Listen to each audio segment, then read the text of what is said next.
We live? Yes, we are live. We are live.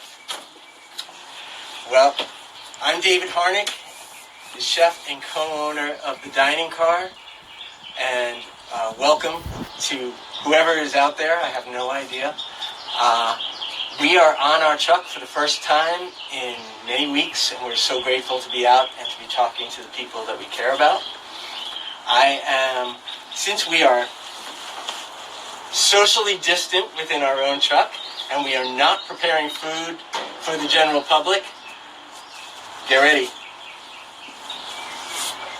How you doing? You good?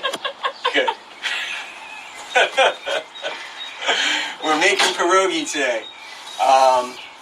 It's something we always thought about making on the truck, and we've made it for catering events, but it's something that actually is so easy. And in this time when many people are cooking at home and looking for things that are relatively simple to do and satisfying and feeding of the soul and the body, thought maybe pierogies would do the trick. So, it's also the food of my people. My great-grandmother on my mother's side of the family emigrated to the United States from Hungary, and my grandfather on my father's side, Jack, emigrated from Germany. So Eastern European food has been in my life since I was a little kid. Although no one made pierogies. So David, Jimmy from San Francisco is here. He wants to say hi. Jimmy! All right, let's get to those pierogies. Okay. So the first thing we're going to do is make a simple dough. Now back here is a food processor, but some of you don't have a food processor. Everything I'm about to do, you can just dump in a food processor and pulse, and it would be done in a few minutes. I'm going to do it in a bowl so you can see it. And this is a very simple dough. We're gonna, and the actual recipe is going to be on our site, so you don't have to scribble it down. Randy is going to post it afterwards. I'm going to do the smallest amount. This is a very easy recipe to scale because the three main ingredients are all, the original recipe is 3 cups of flour, 3 eggs, and... One moment, please. 3 tablespoons of fat. So these are half-cup measures, so there's a half cup. So that's flour right there? That's flour, all-purpose flour. So it's really 1 cup. We've got our poultry eggs right here. They're medium. They're medium eggs, so I'm going to put in, and this is, in this time, we need to learn how to be flexible, right? So they only have medium eggs. I need 1 large egg. So I'm going to crack it into the bowl here. I'm going to take out like half of it and put that in. And voila. Okay? What's the fat you're going to use? What's the fat I'm going to use? Excellent question, Naomi Klein. I'm going to put in a dash. Well, this is probably what you would use, canola oil. But since I have it, and I know, some of you people may have stores of chicken fat and schmaltz in your freezer. I know I do. So I'm going to put in 1 dollop of, and dollop is a technical term. Naomi, can you bring up the recipe so that I don't have to look at it? The phone. Oh, I got you. It's fine. Dollop is a technical term for tablespoon? It's a tablespoon. And then we're going to put in a little water. And how much water is that? So for 3 cups of flour, it's a 1/4 cup. This is a 1/4 cup. I'm doing 1/3 of a 1/4 cup. Okay. Figure it out. We'll have the recipe showing the full amount. We're just making a small sample dough here. But you've got the flour, the schmaltz or chicken fat, you could use canola oil, and you've got water in the bowl. That's all. And I'm just mixing it till it comes together into a loose dough. Oh, you know what I'm going to do? I'm going to put in a little pinch of salt. There we go. This is what they call a salt pig that my dear friend Naomi Klein made for me. Look at that. Nice. That is very nice. Naomi, you made that? She made this for me. Nice. Yeah. I love it. Yeah. Okay. All right. All right. Turn it out on our board. It's a relatively wet dough. It's not sticky because schmaltz makes everything slippery and not sticky. It's going to stick a little to the board, and I'm just kind of, if I need a little flour, I'll put a little flour. Some recipes, specifically some from Poland, which is where pierogies are really well known for, have sour cream in the dough. And you can use a little canola oil and a little sour cream also. It's really, the question is what the content of the fat is, and that's going to give you a tender dough. So as I'm doing this, I'm creating strands of gluten in the dough. That's what's going to give it a little al dente, a little toothsomeness. But the fat, the chicken fat, or the canola oil, is going to interrupt those strands of gluten, and it's going to also make it tender. So you're getting a little of the best of both worlds. This is basically a noodle dough, because that's the origin of this dish. It's basically noodles stuffed with, today, potatoes and sautéed onions. Nice.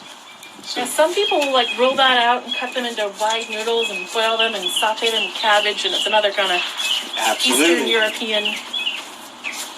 Yep, you could do this. My great grandmother in Brooklyn, right off of King's Highway, used to make noodles with sautéed cabbage and onions, and it was sweet and it was delicious, and I loved it. Had a lot of pepper and salt in it. This needs to rest for a while, so we're going to put this off to the side. I'm going to put it back in this bowl, and through the miracle of Instagram, You almost lost it. I just wanted to create some tension, some dramatic tension. All for the effects. So now let me talk about the filling. These are our mashed potatoes. So basically, I peeled these Idaho potatoes, 3 of them, about this size, kind of large potatoes. The amount of potatoes post-cooking is 953 grams to you cooks out there. But 3 large potatoes. I cut them into chunks. I simmered them. I took them out of the water. I riced them. This is a potato ricer. You put the potatoes in here. You go like this, and it comes out like totally mashed. But however you mash potatoes is just fine. I then took these beautiful sweet onions, which everyone used to know as Vidalia onions, but now they're just sweet onions because there's so many different varieties. And I chopped them up, kind of quarter-inch dice. I sautéed them in butter and canola oil, a good amount of butter and canola oil. It was 3 of these onions and 3 tablespoons each of butter and canola oil. Had I thought of it, I might have used schmaltz then too. But you can have too much of a good thing. So all the potatoes and caramelized onions are in there. So all the potatoes and most of the caramelized onions are in here. And I put in several tablespoons of that delicious oil that tastes really oniony. And like when you would make mashed potatoes, normally you would put butter and you'd put dairy in here. I like to make it with the oil that I cook the onions in. I put in a nice amount of salt and pepper. It'll be in the recipe. And so now I have this creamy mashed potato filling that's rich and has a good amount of pepper, salt, and onion flavor. So, knife. Yeah, I'm just going to pull off the ball. Okay. So I'm going to pull off a ball of dough. I can use this giant rolling pin, or I can just spread it out into a circle. And you can make your pierogi as dainty or as large as you like. You know, it's easier to stuff a pierogi that's a little bit larger. And you get, like, it's all about the dough to potato ratio. So I kind of like something about this size. You want it to be thick enough that it's got some bite to it, and also you want it to have enough dough here so that when you put your potatoes in, you can stretch it and seal it. Okay?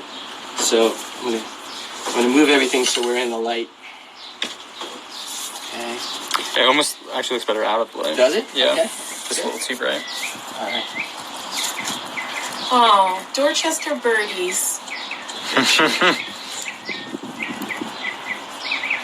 So I kind of load up some of our potato mixture. I like to do this in my hand. I take it like this. I kind of give it a little pull. I bring it over. I'm leaving an edge. I bring the edges to meet. I'm trying to not have potato interfere with that edge because the fat will perhaps prevent a good seal.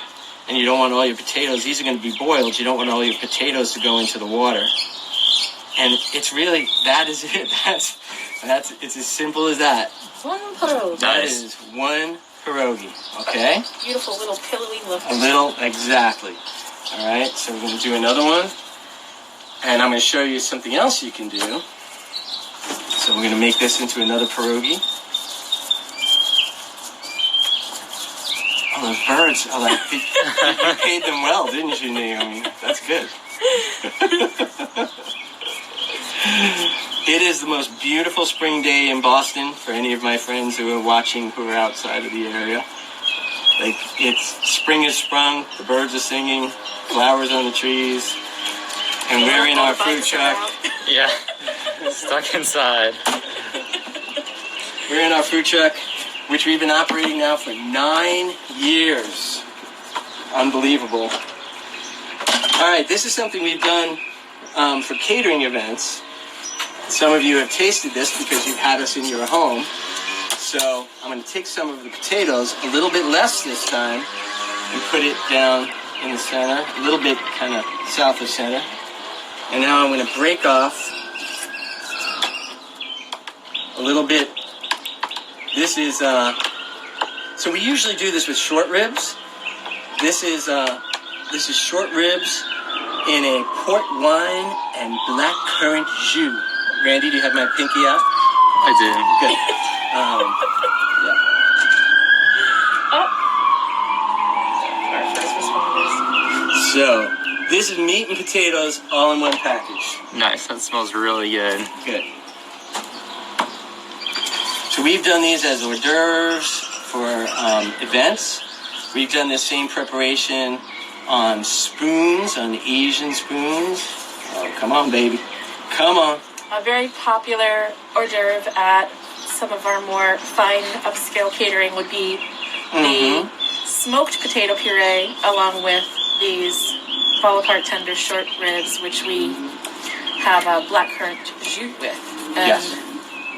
those are pretty much liked universally. And there we have. So it's going to be a secret surprise. No one's going to know that they've got that one. So you do have to make sure that you've got it sealed, because otherwise everything is just going to come out in the boiling water. Okay. I'm going to make a couple more.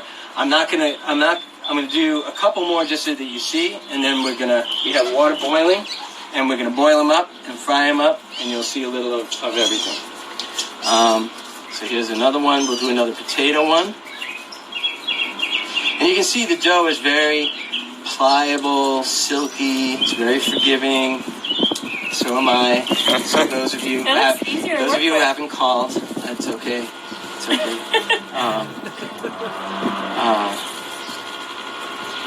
Here we go. Do you think it's easier to work with than the homemade dumpling wrappers we made? It actually is. But thank you for mentioning that, because, you know, if you're in the store and you kind of like this whole idea and you want to use packaged dumpling wrappers, I won't judge. but it does have an entirely different texture. It won't taste exactly like a pierogi because the dough is very thin. So now, this is what's called gilding the lily. I'm going to take a little bit of sautéed onions, and I'm going to put them right on top in there. So part of what I'm showing you is, like, this is a vehicle for your heart's desire. Got leftovers in there? Make some leftover dumplings. You know, that dough is very, very easy, and when you package it just like that, This look good. yeah, You make one more and then we'll One just more. cook some. yeah. Cool. So how y'all doing? What? Good?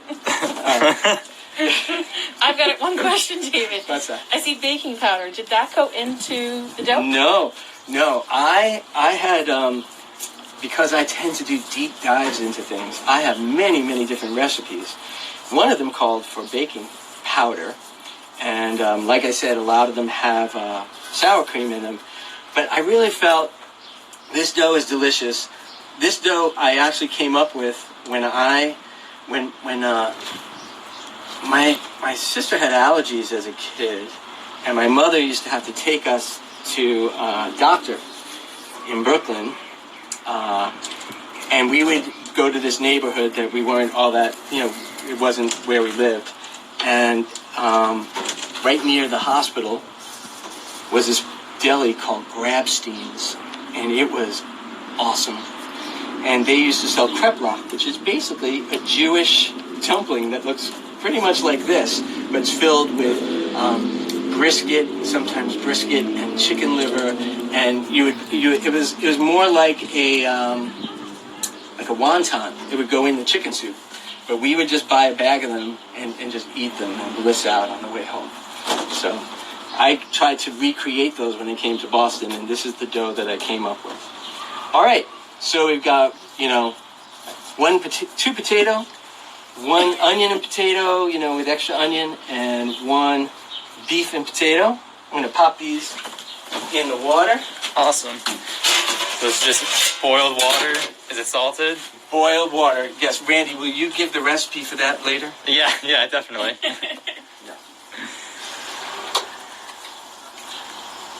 Okay. We're gonna put our cover on. We'll head back over here into the light. And how many minutes is it boil for? It's about 5 minutes. There is this thing that happens when you boil pasta like that.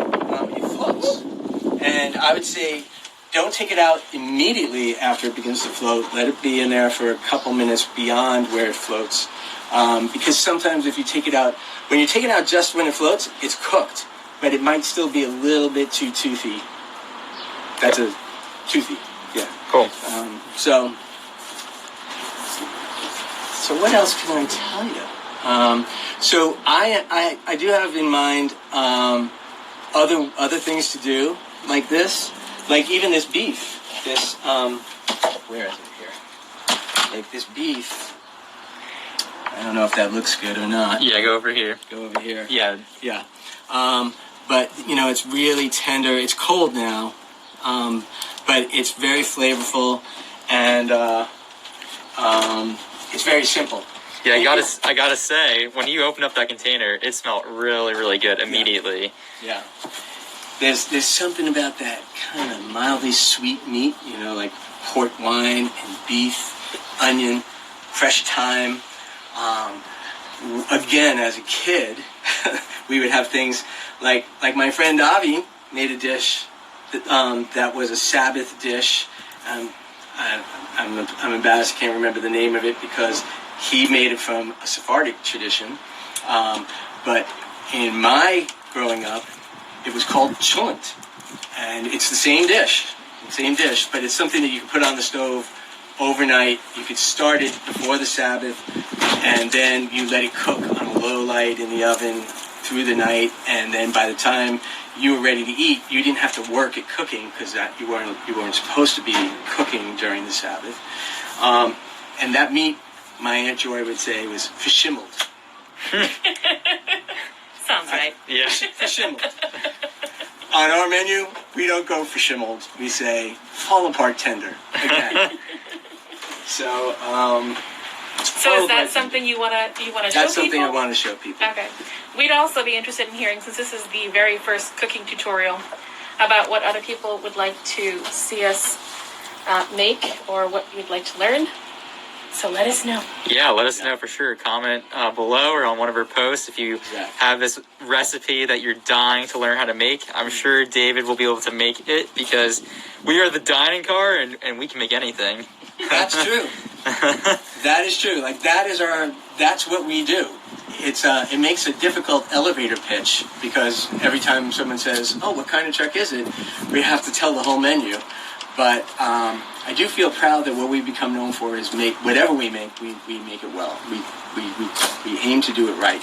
So on the menu that we're working on, that we ended last season with, and some of which we're coming back out with in a few weeks, we have, pollo a la brasa from Latin America. We have Mama's Meatball Sub, which I'd like to say is from Italy, but it's really from Canarsie.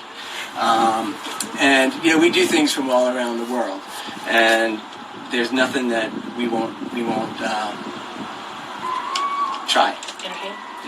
Yeah. I'm gonna go check on our pierogi. Yeah, and this is a cool view because I feel like a lot of people haven't seen the inside of a food truck, so it's nice to get that full view of the food truck. Yeah. So we see the pierogies floating. Yeah, they're dancing. It's a little. Pans go on? What's that? Should the pans go on? Yeah. Thank you, Randy. You're welcome. I'm the good sous chef. So some people like these right out of the water.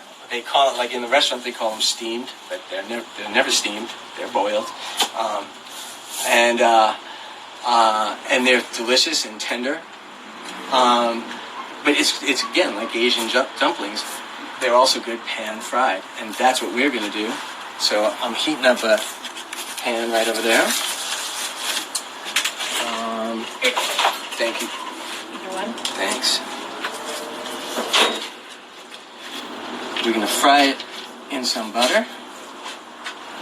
Over here. Nice.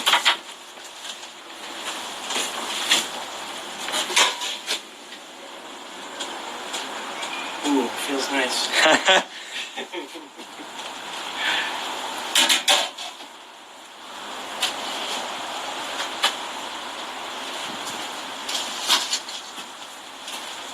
I'm gonna say we're good. Cool.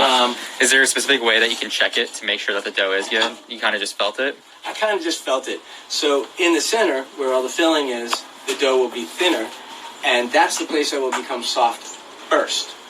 But if you're, I'm sorry, go ahead. That's off. We have to light that again. No, I'm going to put it on there. Okay. It'll be fine.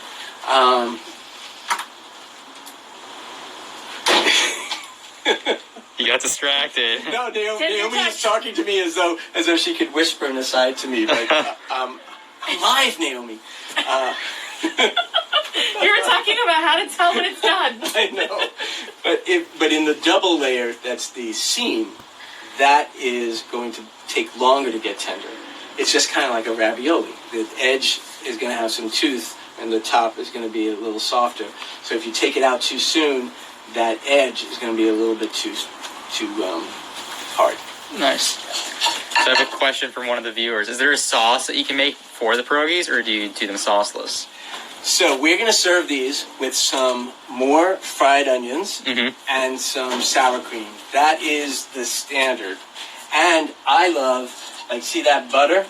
When you're frying when you're sautéing the pierogi, I like to let that butter get a little bit browned. And so you have this kind of hazelnutty brown butter.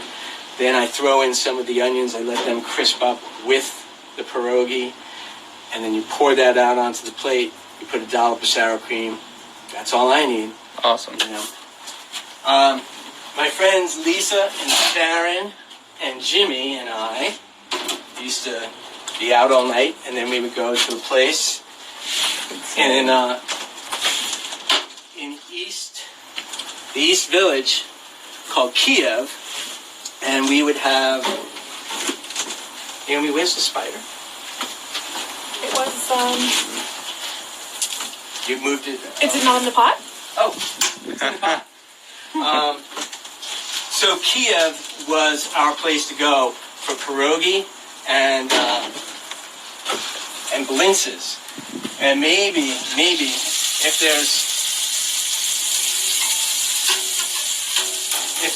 if you guys let me know if you're interested, we can make blintzes. Because my mom now makes, I gave her a recipe years ago, and now she makes like the most incredible blintzes. And I don't make them that often anymore. All right. That smells good. Yeah. Randy, I'm gonna go over here. You can get in on a close shot. Cool. Get some more butter and some onion. Look at these pierogies. See, I'm happy I'm here because I get to eat one of these after. A little bit more. So we're just adding some more butter.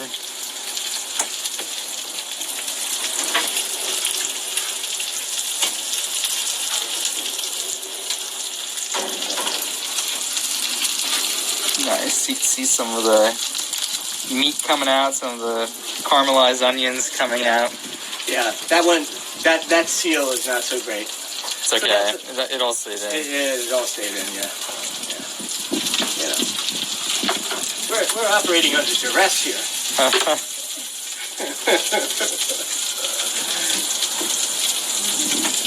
I'm gonna do this one.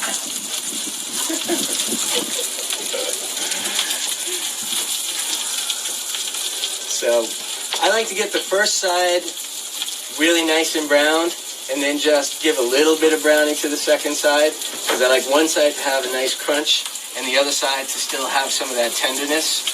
You know, if you're all about the crunch, make it crunchy on both sides. Who can stop it? So we have a question. Can you put the onion in there with them? That's what's gonna happen. As soon as I turn them over, you're gonna watch. You just wait. Okay.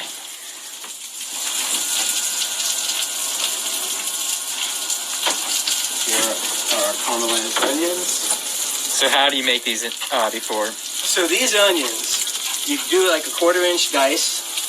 You put them in the pan. Look at that. Look at that. Ooh, baby. Oh, that's really good. It smells really good too.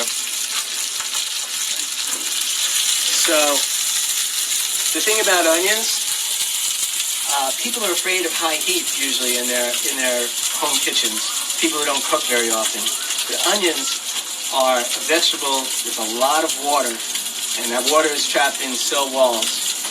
And so if you don't put them with enough oil and on high heat, they kind of go like they kind of lazily cook, and the cells on the outside, the water turns to steam and they burst, and then they're kind of steaming in their own liquids. But if you put it on high, get a lot of sizzle, you'll see a lot of steam coming up, and you keep moving it, and you burst all those cell walls so that the water evaporates quickly. Then you turn it down, because that water is now gone, and you cook it slowly. And the onions, so onions have a high percentage of sugar. So once the water's boiled off, you've now got a lot of sugar in there. If you keep it on too high, they're going to turn black, become like carbon. They won't taste good. Cook them slowly, and you get something that is like mahogany brown, almost like jam, really delicious. And those are the sweet onions as well? These are the dill onions. So now I just put these down in the center, like that. I let them get a little crisp with the pierogi. Nice.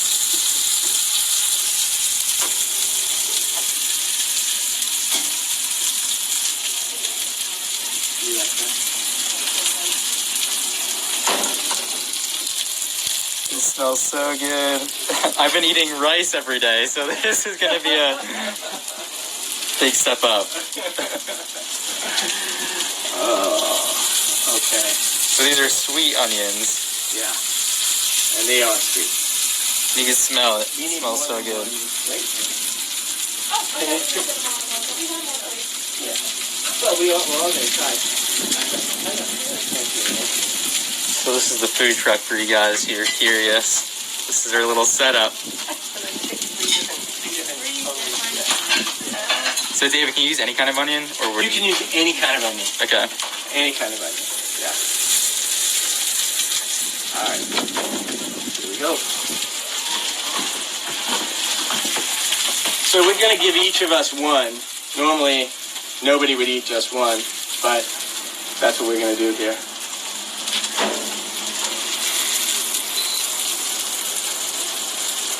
Maybe Randy can have two. There we go. Elijah. One for Elijah. Which is yours? We'll do this one. Okay. And So you would do a dollop of sour cream after the onions? do you have another spoon, Neil? It's right here. Thanks. So this is what I was saying. I take some onions and some of the brown butter. Just like that.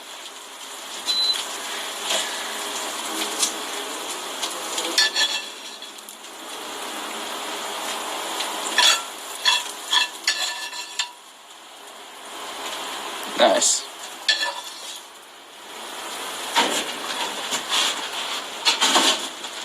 And do you have another spoon? No, I think it's in the mashed potatoes or somewhere.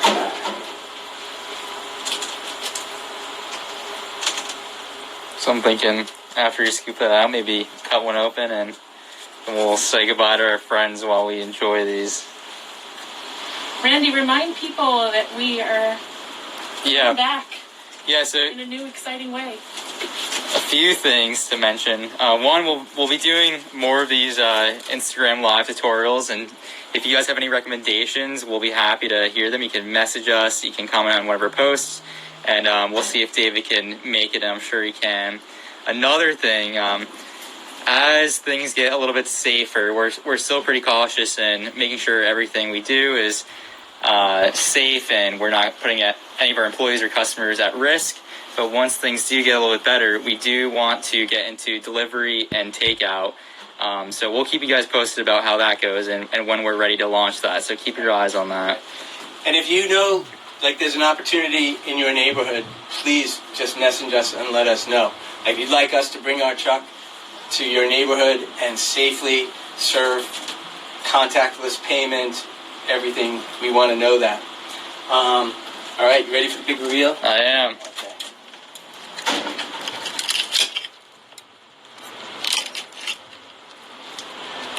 Nice.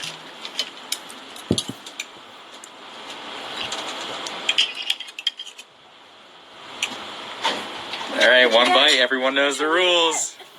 This one's mine. Is it potato?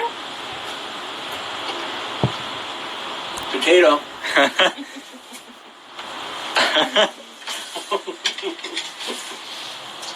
Thank you for joining us. It's great to be back on our truck and with these fine people and you fine people. Stay safe, be well, and we'll see you soon.